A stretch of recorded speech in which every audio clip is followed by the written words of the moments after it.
This is Andre Damon with the World Socialist website. We're in Ferguson, Missouri, where protests against the police killing of 18-year-old Michael Brown have entered their 8th day.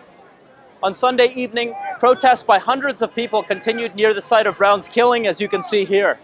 Today, the Missouri State Highway Patrol announced that a nighttime curfew begun Saturday would be extended indefinitely.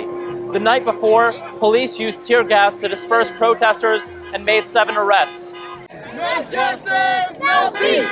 No justice, no peace! They put tanks on American soil against American citizens, but they over fighting different wars for their government doing the exact same thing that they doing right now. Right. So how can you justify you in another country and you attacking that country because they put tanks and troops against their citizens, but now you over in Ferguson, Missouri doing the exact same thing? Earlier today, Democratic Party politician Al Sharpton hosted a meeting calling for unity between residents and the police and invited Missouri Highway Patrol Captain Ron Johnson and fellow Democrat Jesse Jackson to speak. We heard tonight from Officer Johnson, we're not anti-police. That's right. We don't think all police are bad. Many residents said that Sharpton and Jackson did not represent their interests and sentiments. You're not going to get justice as long as Al Sharpton and Jesse Jackson are here perpetrating a lie and a fraud. They are getting paid to lead this march. And the citizens of St. Louis are outraged that we do not want them here. They can shut up, they can sit down, be quiet. We don't want to hear what they got to say. They are what you call blacknecks. They are sellouts. They are buying the family by saying that they're going to pay for the family's funeral. They're buying the family. They're trying to buy the loyal citizens of St. Louis community. So they're perpetrators. They're blacknecks. We don't want them here. The entire city is outraged. I have seen a young black man on his way to college lay dead in the street for 4 hours, awaiting the ambulance to come. Stop sending 400 police officers to West Florissant and Ferguson and send 1 police officer to jail. No justice, no peace. You put this man in jail, we're not out here. You give us justice, we'll give you peace. It's just that simple. It's not open season on black males anymore.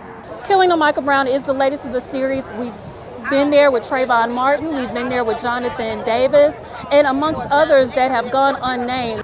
What shocked me most by the police is that, not tanks per se, but the big SWAT vehicles that had the gentleman on top. I believe it was, with the rifle, and it was just seeing that is just kind of seeing the shockwaves through your body, because it's like, especially if you're not out there causing any type of violence, you have the right to a peaceful protest, and if you're doing a peaceful protest, and next thing you know, you got the SWAT coming in, and you got, people, the guy standing up with his gun like he's ready for something to happen. Residents said that Brown's killing was only the latest in a string of violence by the local police department. And my son's name is Lawrence Jones, and he was a victim of Ferguson July 21st, 2013. Racial profiling. They stopped my son because he was a young black man. It was like 3 o'clock in the morning. He had just came from out, and he was driving a black Porsche truck, my truck. So they pulled him over, and they told him to get out and put his hands up. And he did that. And when they did that, they let the canines loose, and they attacked him. And they would not call the dogs off for like 5 or 10 minutes. So he had multiple bites.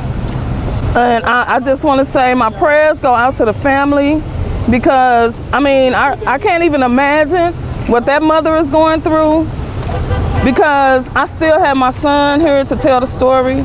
So my prayers go out to the family. I think this local issue speaks to where we stand as far as capitalism is concerned. They are willing to put money into military trucks, guns, and other equipment, but unwilling to funnel those things into education, into healthcare, and to things that we need as a people. You have a broad system that's based on capitalism. There's going to be inequality, and what you see is the result of that inequality for some, but more money, more power, and more privilege for others.